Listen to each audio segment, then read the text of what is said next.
Well, good evening and welcome to this second session of our summer series here at Center Hill. We're glad that you are with us this evening for this presentation. We once again have with us Charlie Jackson. Charlie and his wife Diana have been married for nearly 40 years. They have two adult children who are engaged in successful professional careers themselves. Charlie has been working in the area of therapy and counseling for a number of years, having received his master's degree in marriage and family therapy in 2001 from Harding University, and has been working in this much needed field of counseling ever since. And we invited Charlie to speak with us in these first two sessions of the month of June on anxiety and depression. Last week, Charlie spoke to us about anxiety, and tonight he is going to be speaking with us about depression. We had a very good response and reaction to Charlie's presentation last week, and we anticipate the same tonight. Depression, what it is, why we feel this way, and how to reduce it. And we look forward to that presentation this evening. Then, as we mentioned before, the last two Wednesday nights for the month of June, we have two gospel preachers who are going to be approaching this not from a professional counseling standpoint, but just from the standpoint of some things that the Bible teaches us about how we deal with things like anxiety and depression. The Bible has some things to say about that. And so we'll continue with that in coming Wednesday nights. But now we want to turn over our time and attention to Charlie Jackson.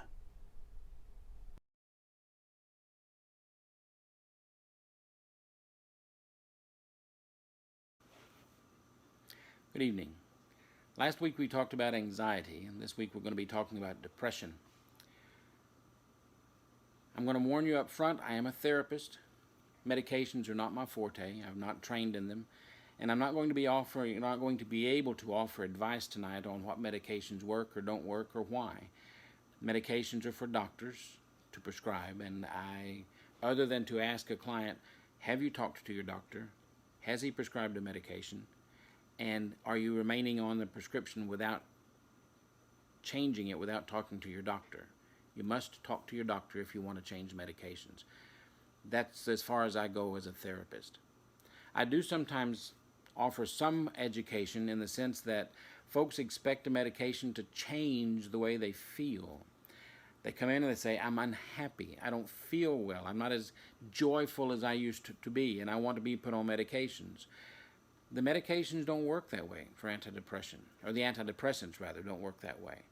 It takes several weeks for any given antidepressant to reach a level of efficacy in your bloodstream.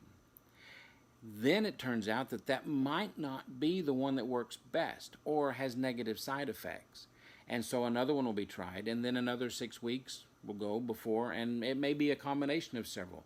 Then it takes the doctor oftentimes up to a year to find a medication that works well and has few side effects and is best for you. So don't be thinking that I can take something today and I'm going to feel different tomorrow, because medications for depression don't work that way. That's not to say that medications don't help. Approximately 30-35% of the time, they are very effective. The problem is we don't know with whom or which medication or how much. It's the doctor and you working through the process to find the medications that are best. What we're going to be talking about tonight, though, are the kinds of depression that I call environmental, because something's happened in your life or some struggle that you're trying to deal with, that I can approach as a therapist. And we'll talk more about some of the effective things that you can do here in a moment. But be aware that medications have side effects. Medications take a little while to take effect, and you will not feel different tomorrow. It may be some time. Do not do medications. Do not change medications. Do not get off your current medications without talking to your doctor. That being said, let's go into depression.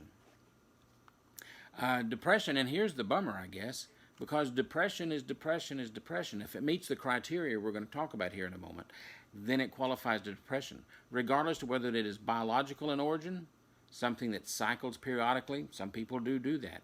Doesn't matter if it's Christmas and the 4th of July all rolled up together in one, they feel miserable. Sometimes it's like that. Then there's other times when you feel good or feel bad because of what's going on around you. Let's look at some of the criteria for depression, as we did last week for anxiety. Be aware, particularly, I'm not trying to educate you on what to go in and say to the doctor so that you can get put on medications. I want you to see how extreme and severe this needs to be before medications are the appropriate response. DSM-5 outlines the following criteria to make a diagnosis of depression. The individual must experience 5 of these symptoms out of 8 for at least 2 weeks, and one of the symptoms should be either depressed mood or loss of interest or pleasure. Now let's go through these. Someone who is depressed nearly every day for most of the day. A marked diminished interest or pleasure in anything or everything most of the day, nearly every day. Weight loss or gain when you're not dieting, or a decrease or increase in appetite nearly every day. The nearly every day, I'm not adding. That's what's in the criteria. A slowing down of thought or reduction of physical movement, fatigue or loss of energy nearly every day. Feelings of worthlessness or excessive or inappropriate guilt nearly every day. Recurrent thoughts of death, recurrent suicidal thoughts without a specific plan, and then a diminished ability to concentrate or indecisiveness nearly every day. I got the last 2 out of order, but it won't matter. They're still there.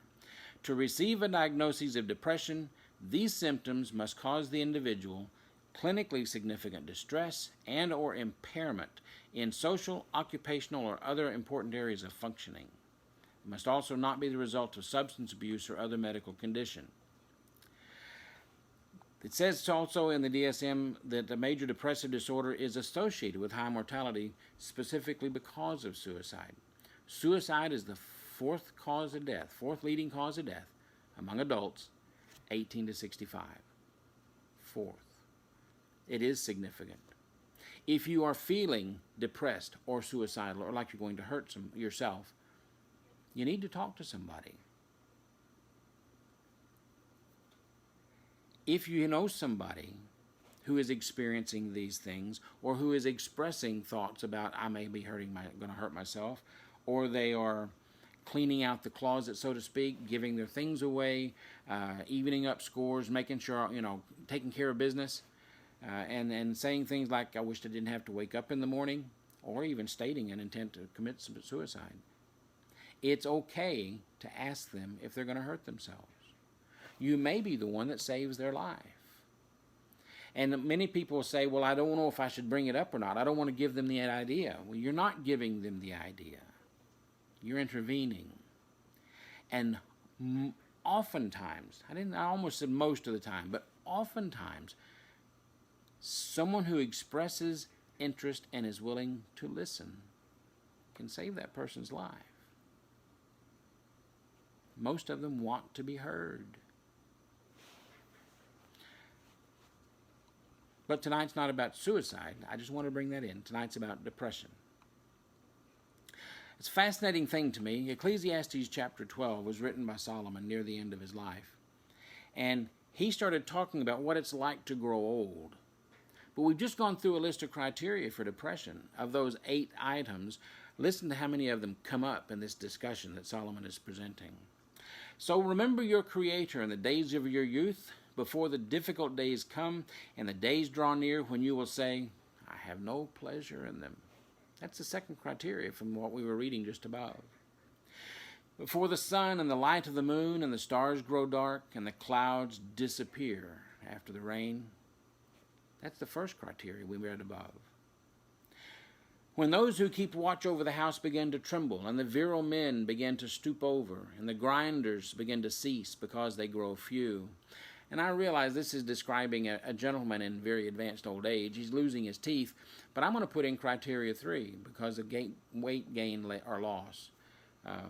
Those who look through the windows grow dim. His eyes are getting poor. And the doors along the street are shut when the sound of the grinding mill grows low, and one is awakened by the sound of a bird, and all their songs grow faint, not sleeping well. They're afraid of heights and the dangers in the street. That's the fourth criteria. The almond blossoms grow white to hair. The grasshopper drags itself along. You don't have energy. That's number 5 above. The caperberry shrivels up because man goes to his eternal home, and the mourners go about in the streets. Before the silver cord is removed, or the golden bowl is broken, or the pitcher is shattered at the well, or the water wheel is broken in the cistern, all of those things are now worthless. That's criteria 6, just above. And the dust returns to earth as it was, and the life's breath returns to God who gave it. Thoughts of death, that's the number 8 above. Absolutely futile, laments the teacher. All of these things are futile. That's criteria 6. Now I'm going to cheat, and I'm going to go to the end of the chapter, because Solomon gives us the solution. He gives us the reason. He gives us the way out of these feelings of depression. I'm skipping down. Verse 13. Having heard everything, I have reached this conclusion. Fear God and keep his commandments, because this is the whole duty of man. For God will evaluate every deed, including every secret thing, whether good or evil. We were put here. Genesis chapter 2 says we were put here to work in the garden. We were put here to worship God. We were put here not to be depressed. But then when we fell, he said life's going to be difficult. Life is going to be hard. And there's going to be times when you're going to feel absolutely alone. You're going to die. That's what happens when we fell. Scott Peck's written a book called Road Less Traveled. It's a good essay book. He's got some good points. I don't agree with everything he writes, but he's got some good points. The Road Less Traveled, the very first line of the book, the first sentence in the book says, life is difficult. And then he spends the rest of the chapter describing how we as humans try to make it easy. We do everything that we can to make it easy, and it's not. Life is difficult. The fascinating thing is, once we quit trying to make it easy and accept that it is difficult and just get on with it, it gets easier. If there can be a different way of looking at the struggles and the pain and the depression that I'm feeling right now, if I can figure out some way to reframe it, to look at it in a different frame, then perhaps I can feel I can make it through this, and I can look forward to tomorrow. And it seems awfully trite. It's a cliche to say, oh, get over it. Tomorrow's going to be better than it is today. And that is a cliche. We say it so often.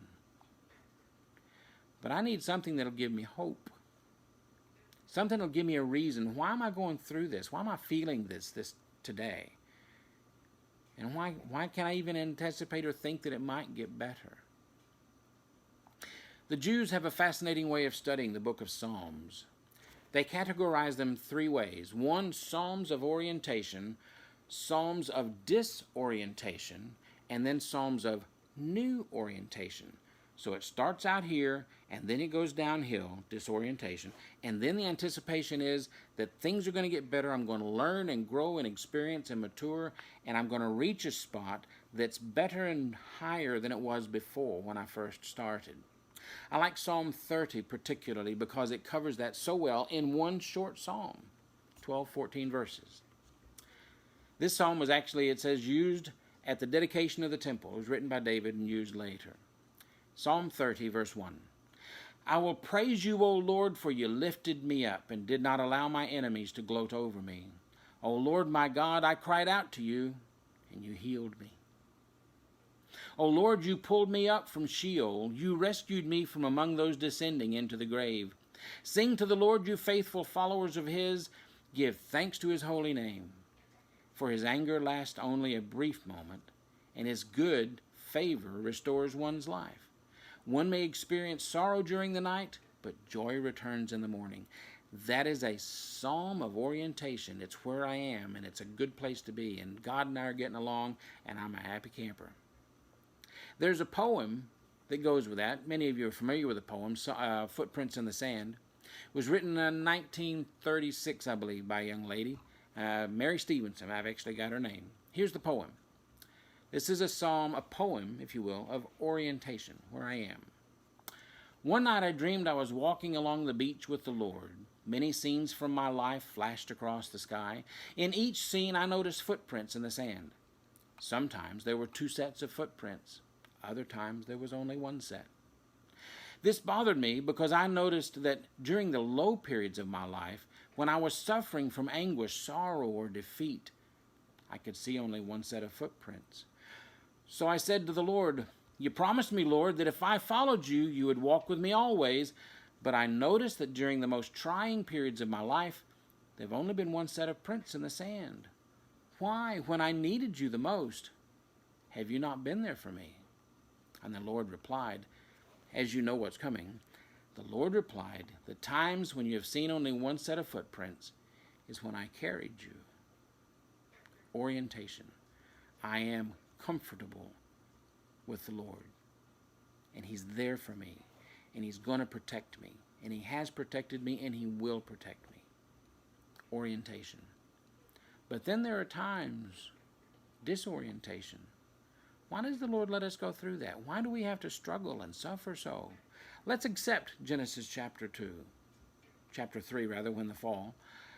Let's accept that. Life is difficult. But why right now? And what's going to make this look somewhat better? Where am I going to get out of it? Why am I going through this? Again, I'm in Psalm chapter 30, starting in verse 6. In my confidence I said, I will never be upended. O Lord, in your good favor, you made me secure. Then you rejected me, and I was terrified. To you, O Lord, I cried out. I begged the Lord for mercy. What profit is there in taking my life and my descending into the pit? Can the dust of the grave praise you? Can it declare your loyalty? Hear, O Lord, and have mercy on me. O Lord, deliver me. That's disorientation. That's describing, I am so far down I can't even see or feel or understand the Lord's presence. Why would I go through that? There's another poem that goes alongside Footprints in the Sand. I'd like to read that to you. One night I had a wondrous dream. 1 set of footprints there were seen, the footprints of my precious Lord, but mine were not along the shore. But then some stranger prints appeared, and I asked the Lord, what have we here? These prints are large and round and neat, but Lord, they are too big for feet. My child, he said in somber tones, for miles I carried you alone. I challenged you to walk in faith, but you refused and made me wait. You disobeyed, you would not grow. The walk of faith you would not know. So I got tired of being your nanny, and right there I dropped you on your fanny. Because in life there comes a time when one must fight and one must climb, when one must rise and take a stand, or leave their fanny prints in the sand. There are times when God wants me to grow. And for one reason or another, I'm refusing. I would say that those are the times when I feel most depressed. I'm separated from God because of me. I'm calling to Him, perhaps. I've heard many people say, I tried to pray, but my prayers wouldn't go any higher than the ceiling. Your prayers don't need to go through the ceiling. He's there. He's carrying you, or will, if you need it. But sometimes we need something else to make us grow. I didn't understand the book of Job for a long time, and I may yet misunderstand it, but I've come to where I am now about it. Job was a good man. Job had a lot of fine qualities. Job had blessings from God. In fact, he was so well loved and respected and well treated by God that even when Satan came and with the angels making their presentations before the Lord, God said, look at my man Job. And Satan said, well, yeah, it's just because you blessed him. God said, well, go ahead, but don't touch him. Do what you need, do what you think. Now, either God plays some weird, twisted game with us, which I don't believe, or he wanted Job to suffer for some twisted reason of his own. I mean, it was a sucker's bet. God knew the outcome before the start. Why go through all this, right? So Satan did. He went down, and in one day, Job lost his riches, he lost his family, he lost everything he had, except his wife, and she's the one that suggested he kill himself. And then his friends come along, and they torture him for 30 or 40 chapters. And, no, excuse me. Job loses everything in the first chapter, and then he says, the Lord gives and the Lord takes away. I missed that part. Blessed be the name of the Lord. And then God said, okay, Satan, you couldn't touch him before. Now you can touch him, but don't kill him. That's when Job gets miserable. Suffers the boils all over his body. There's not a way he can rest and get comfortable. Then his friends come and torture him for 30 chapters. Why would God do that? Does he play games with us? Is this like the Greek gods or the Roman gods? I don't believe so. I believe it took that much for Job to go from orientation to disorientation to new orientation. It took something big to get a good man to grow and mature even more. And it says there in the end of Job, after his conversation with God, God puts him in his place, when God dropped him on his fanny. It took that. And Job saying, I put my hand over my mouth. I didn't know what I was saying. Boy, was I stupid. And then it says at the very end, he was blessed more than he was at the first because he stayed faithful. He made it through that time of disorientation and grew and matured until he was stronger and more faithful yet than he had been to begin with. God's not playing games with us. God's arranging it so that we can grow.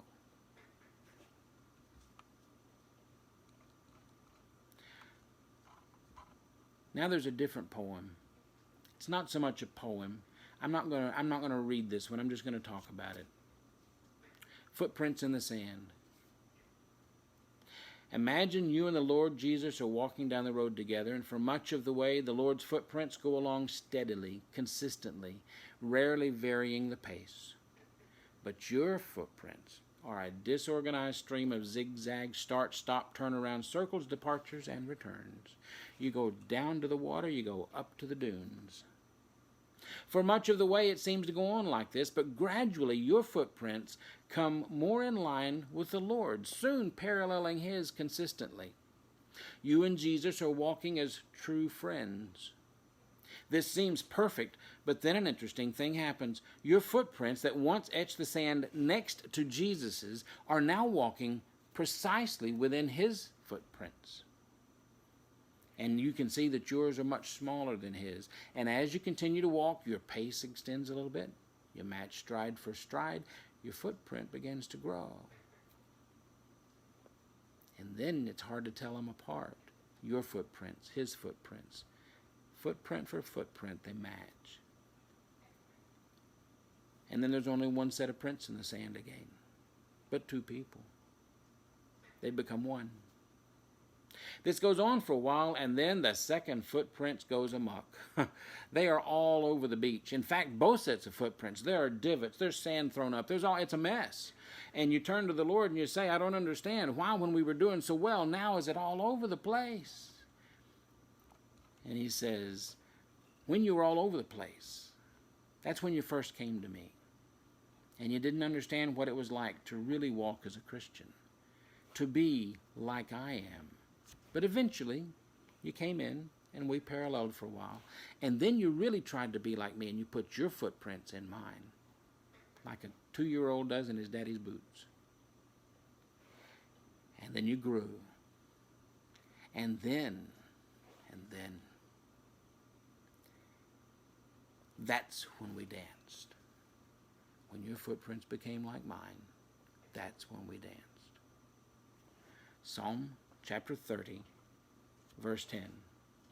Hear, O Lord, and have mercy on me, O Lord, deliver me. Then you turned my lament into dancing. You removed my sackcloth and covered me with joy. So now my heart will sing to you and not be silent, O Lord my God. I will always give thanks to you. When we make it through those darkest days and do not lose our faith, orientation, disorientation, new orientation, when we can make that step and make that faith our own, that's when we dance.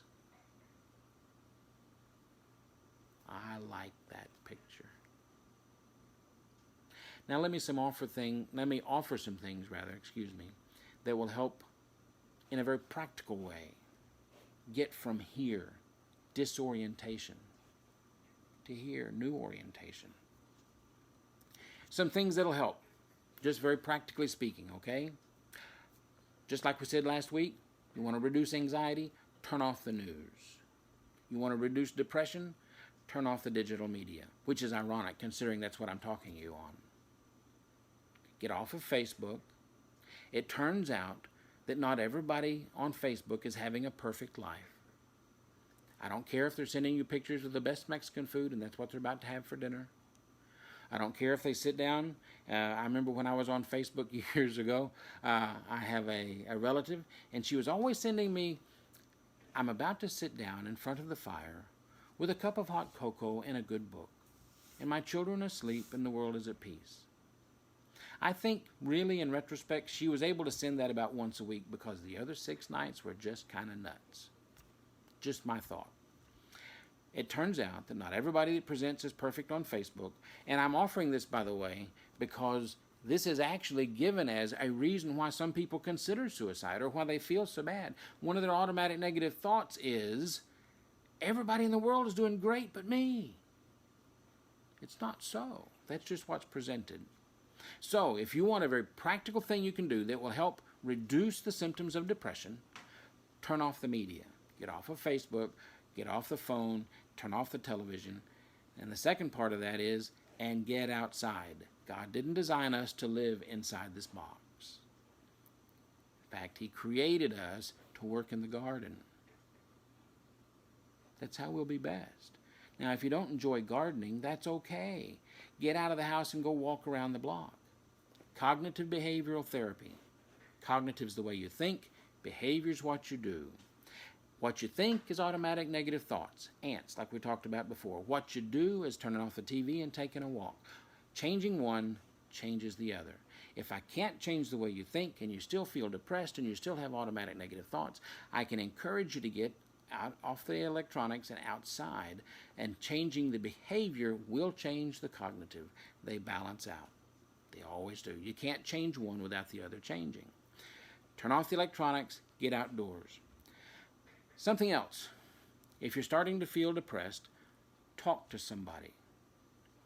Talk to somebody. It can be a professional therapist. I like to think that we do a good job. Studies indicate, however, that it doesn't matter what kind of therapy you participate in. You can do Freudian psychotherapy, which has largely been the word's not coming, disallowed. Anyway, it's largely been disproven. That's the word I'm looking for. But even if you talk to a Freudian psychotherapist, if you talk to a doctor who prescribes medications, if you talk to a marriage and family therapist, that's what I am. If you talk to a licensed professional counselor, a social worker, a nurse, or your grandmother across the fence, if you talk to someone about what's bothering you, 75% of the time, you get to feeling better. Because it's a chance for you to work your way, take the problem out of your head, put it out here on the table in front of you, chew on it, spit on it, put it however you want to deal with it, and figure out what you want to do with it. 75% of the time, people get better. I'm fixing to offer one. Be honest with you, I I didn't agree with it for a long time. I thought it was a fad. But it turns out, I'm going to offer the biology first and then tell you what I'm going to suggest, okay? Turns out, of the 5 senses, 4 of them go through a processing center in the back of your brain where they are distributed back out to your brain where you hear, taste, touch, and see. One of your senses is hooked directly to the emotional center of your brain, the amygdala, and that's the sense of smell. Now, when I first heard this, I didn't know that. Aromatherapy actually works. That's what I've come to believe. Smelling swell smells is a poster I saw once. But changing what you're smelling directly affects the amygdala, which is between your ears and behind your nose. It's the emotional center of your brain, and the sense of smell is hooked directly to it. That's why when you walk into a schoolhouse and you smell that mix of wax on the floor, color Crayolas, and chalk dust, bang, you're back in the 3rd grade because it's hooked directly to that emotional center of your brain. So aromatherapy actually works. So does taking a hot bath, relaxing. The one that probably works the best is get outside of yourself. Go volunteer. Do something for someone else. And I'm not saying necessarily that you have to try and go find someone who feels worse than you do so you can be the one that they talk to across the fence. I don't know if the blind leading the blind is a good idea. But if you're starting to feel bad, the automatic negative thoughts are becoming overwhelming, and you need to do something or you're just going to sit and be crushed, go to the kennel and help them clean. Go to a food bank and help pass out the food. Call your preacher and say, who hadn't been visited in a while? Go to a nursing home and read to somebody. There are many people in nursing homes that no one visits. And you can ask at the desk, ask the nurse, who here doesn't get a visitor? And sit down and talk to them. You could go to a school and read a book to a bunch of kindergartners. There are 1,000,001 things that I can't cover all in just this moment, but get outside yourself. Stop listening to, I can't do that, I'm no good, nobody ever's going to listen to me, I'm not ever going to accomplish anything, and before long your sandwich is covered with ants and it's not even worth eating. So when you recognize the first negative thought, that's the time to act. Pick it off the sandwich and go find something good to do for someone else. So volunteer, get outside of yourself. Aromatherapy, find something good to smell. Personally, I like the smell of chocolate chip cookies, baking, and I like the smell of fresh bread right out of the oven. Studies indicate that's pretty high on the list for everybody. What was the cookie? What was the cookie at the malls? What was the guy's name?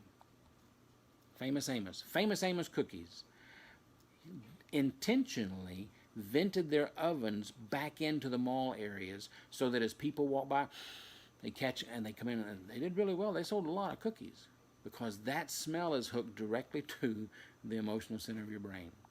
So turn off the television and get outside. These are the kinds of things that will help depression. Certainly if you're starting to feel it, it'll help you keep you from getting there. If it is something that is so overwhelming, these depressive feelings that you have, they're so overwhelming that you're thinking of hurting yourself, talk to somebody. Give them the chance to listen.